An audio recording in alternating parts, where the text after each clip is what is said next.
We've always wondered why drinks like Pepsi and Coca-Cola are sold in pharmacies and drugstores when they're not related to medicines and our health, but little do we know their history, which literally began by the invention of pharmacists.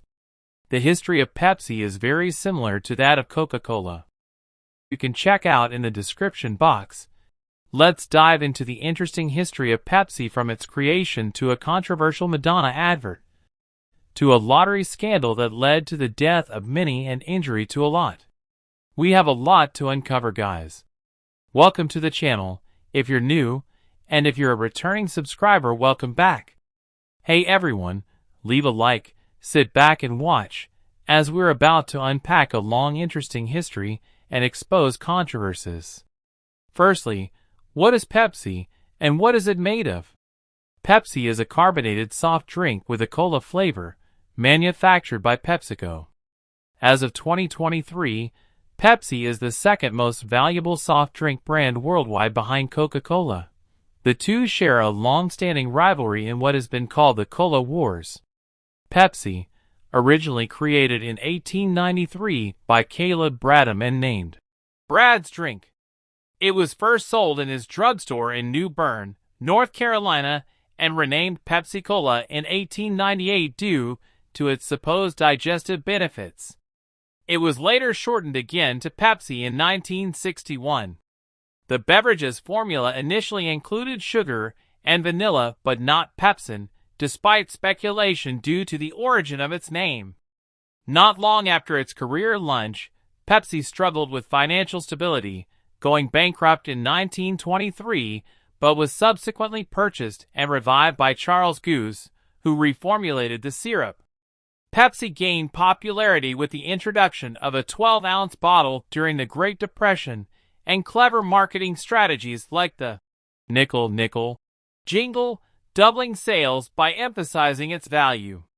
The mid-20th century saw Pepsi targeting the African American market, a then untapped demographic, with positive portrayals and endorsements from prominent figures, boosting its market share.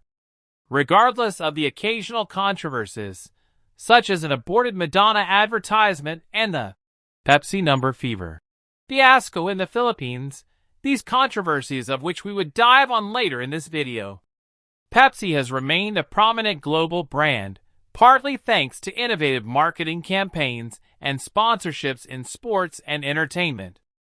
Pepsi's rivalry with Coca-Cola, highlighted by the Cola Wars, led to significant cultural and market competition, including the Pepsi Challenge, taste tests, and the introduction of new Coke in response. Pepsi's expansion into international markets has seen varied success, with notable ventures into the Soviet Union via a landmark barter deal and enduring popularity in certain regions over Coca-Cola. As of the early 21st century, Pepsi continues to innovate, both in product variations and marketing strategies, while maintaining a significant presence in the global soft drink industry. Now we're going to look further into the following.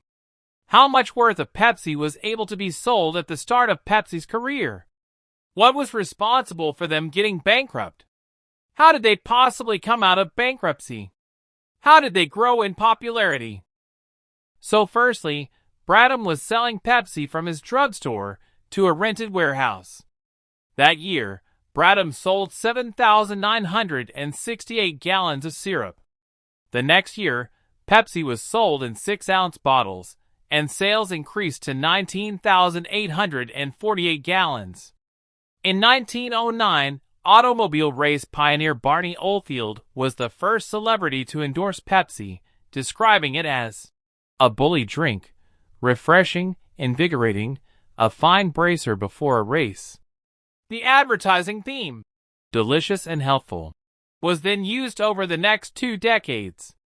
In 1923, the Pepsi-Cola company entered bankruptcy due to financial losses incurred by speculating on the wildly fluctuating sugar prices as a result of World War I. Assets were sold and Roy C. Megargle bought the Pepsi trademark. Megargle was unsuccessful in efforts to find funding to revive the brand. He sought to replace Coca-Cola at his stores, fountains, after the Coca-Cola company refused to give him additional discounts on syrup. Goose then had Loft's chemists reformulate the Pepsi-Cola syrup formula. On 3 occasions between 1922 and 1933, the Coca-Cola company was offered the opportunity to purchase the Pepsi-Cola company, which it declined on each occasion. Growth in popularity. During the Great Depression, Pepsi gained popularity following the introduction in 1934 of a 12-ounce, 355 milliliters bottle. Prior to that, Pepsi and Coca-Cola sold their drinks in 6.5-ounce, 192 milliliters, servings for about 5 cents a bottle. With a radio advertising campaign featuring the popular jingle, Nickel Nickel, first recorded by the Tune Twisters in 1940, Pepsi encouraged price-conscious consumers to double the volume their nickels could purchase. 12 ounces, that's a lot, twice as much for a nickel too. Pepsi-Cola is the drink for you. Nickel, nickel, nickel, nickel, nickel, nickel, nickel, nickel, nickel, nickel, nickel, nickel, nickel, nickel, nickel, nickel, nickel, nickel, nickel, nickel. Pepsi-Cola hits the spot. Coming at a time of economic crisis, the campaign succeeded in boosting Pepsi's status. From 1936 to 1938, Pepsi-Cola's profits doubled. I am, Kay. Pepsi is a favorite. Now, this is where it gets more interesting. Remember the owner of the Loft Candy Company who helped Pepsi grow? Guess what? They ended up in a legal battle with their company Loft Candy. Let's find out how this came about. Pepsi's success under Charles Goose came while the Loft Candy business was faltering. Goose, who was the owner of Loft, had initially used Loft's finances and facilities to establish the new Pepsi success. The near-bankrupt Loft company sued Goose for possession of the Pepsi-Cola company. A long legal battle, Goose versus Loft, then ensued, with the case reaching the Delaware Supreme Court and ultimately ending in a loss for Goose.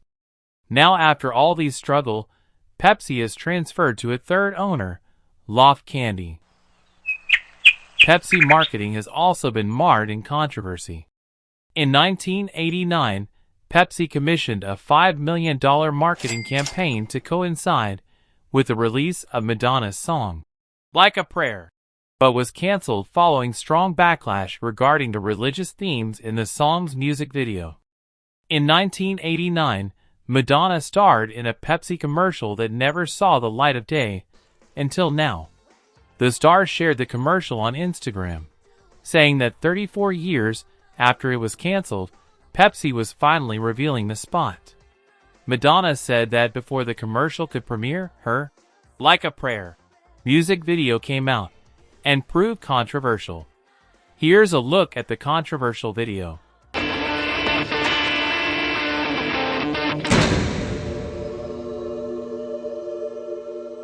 Life is a mystery. Everyone must stand alone. I hear you call my name, and it feels like home.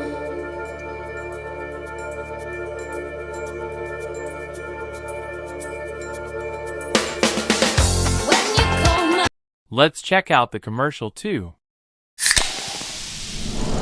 Go ahead. Make a wish. When you call my name, it's like a little prayer. I'm down on my knees. I wanna take you there. In the midnight hour, I can feel your power. Just like a prayer, you know I'll take you. The commercial was immediately canceled when I refused to change any scenes in the video where I was kissing a black saint or burning crosses, she wrote on Instagram. So began my illustrious career as an artist, refusing to compromise my artistic integrity. Thank you, Pepsi, for finally realizing the genius of our collaboration, she wrote. Artists are here to disturb the peace.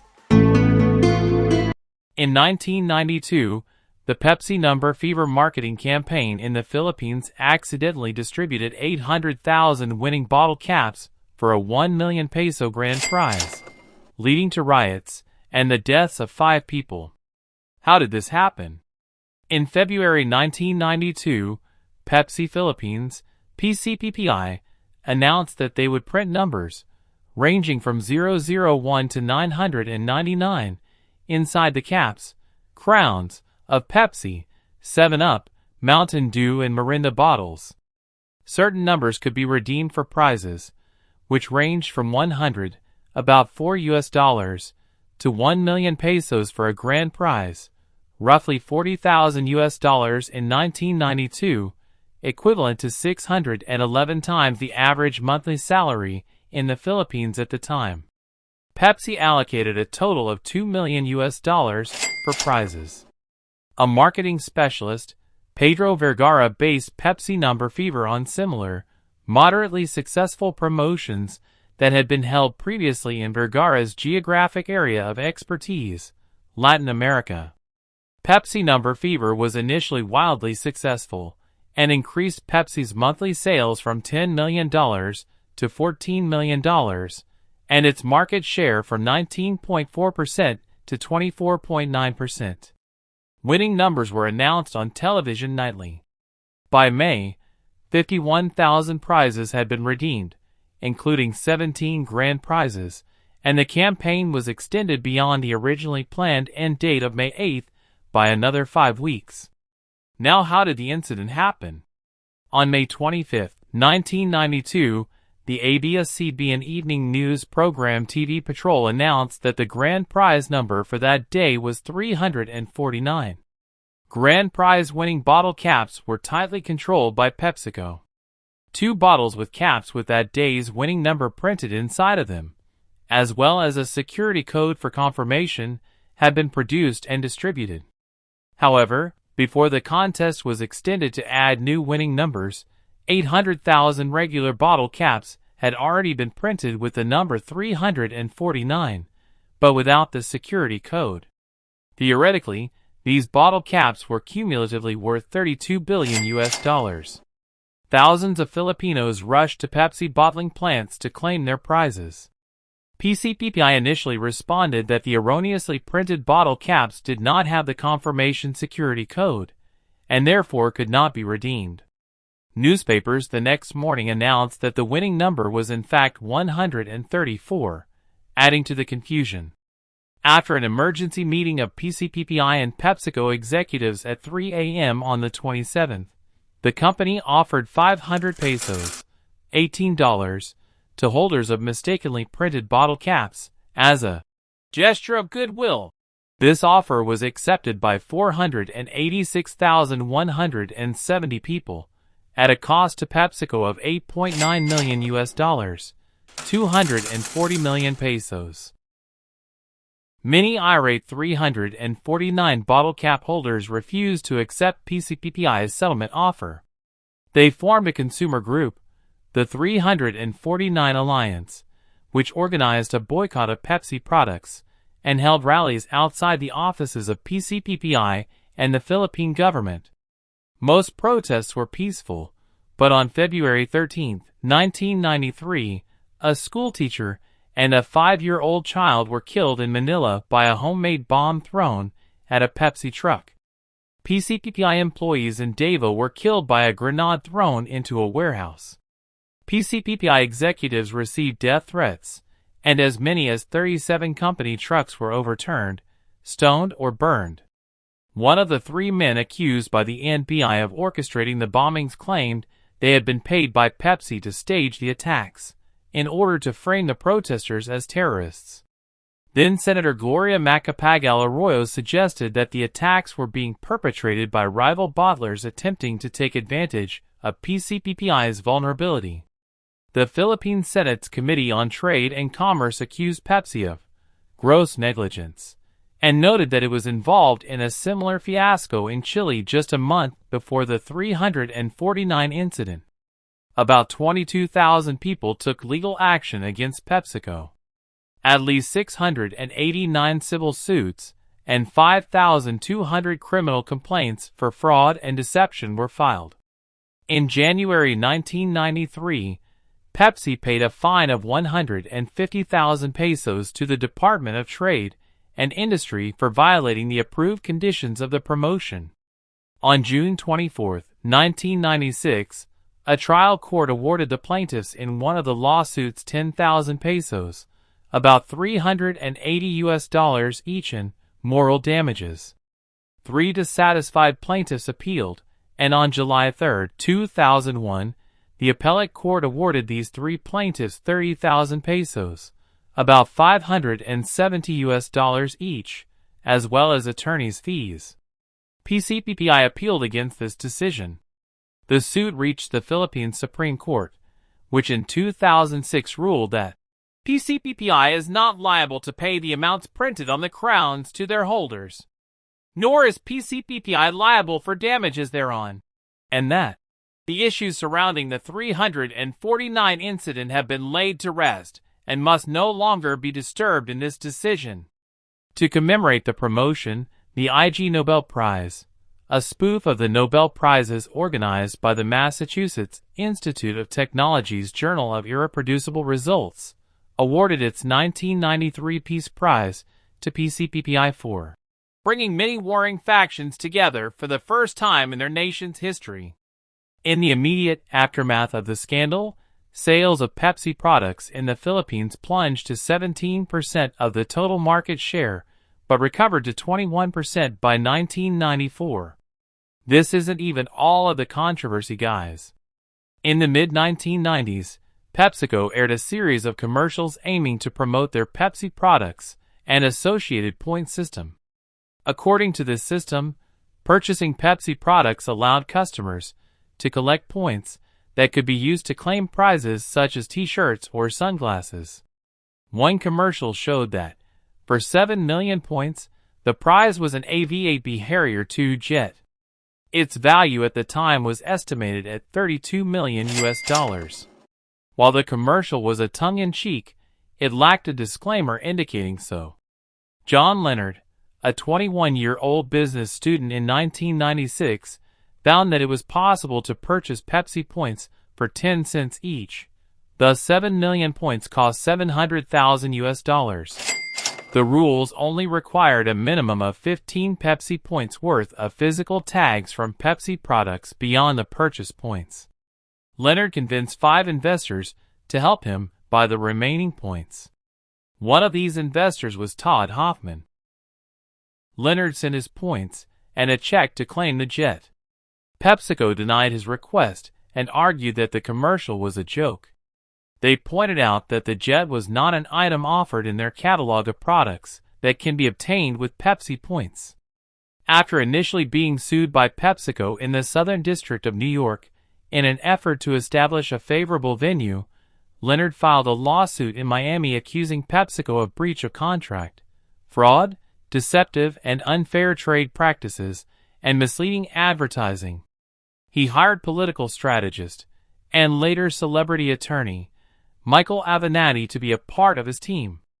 Meanwhile, the company requested that Leonard's claim be deemed frivolous. The lawsuit became known as Leonard vs. PepsiCo, Inc., and was eventually transferred to a federal court in Manhattan in the Southern District of New York. In September 1997, the Pentagon announced that the jets were not for sale and would need to be demilitarized before being offered to the public, which includes disabling their ability to conduct vertical takeoffs and landings. In August 1999, Judge Kimba would ruled in favor of PepsiCo with the argument that no objective person could reasonably have concluded that the commercial actually offered consumers a Harrier jet.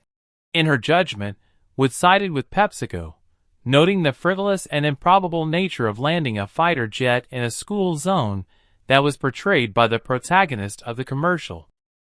The company later updated their commercial to increase the number of Pepsi points required for the jet from 7 million to 700 million Pepsi points. The title of a series was inspired by the comedy film Dude, Where's My Car? 2000. Director Andrew Renzi was initially offered Pepsi, Where's My Jet? As a work of fiction, but shifted to making a documentary after contacting Leonard, who by that point was working as a park ranger in Alaska. Following the success of Tiger King amid the COVID-19 lockdowns in 2020, producers became interested in making more documentaries about weird historical stories. Leonard had intended to keep the lawsuit back there as something funny that happened a long time ago, and turned down several producers who wanted to work with him. But he accepted to work with Renzi because he felt that Renzi was really sincere. Leonard also discussed the matter with Hoffman, with whom he remained friends, and Hoffman told him that the story needs to be told. The relationship between Leonard and Hoffman was Renzi's guiding post while making the series. Leonard's strategist and legal consultant Michael Avenatti filmed his segments while under house arrest for attempted extortion. This concludes the video for today, guys. Hope you enjoyed it. Please subscribe if you made it to this point. Leave a like, comment your thoughts, and see you in our other upload. Bye! Pepsi to court. It consumed every waking moment.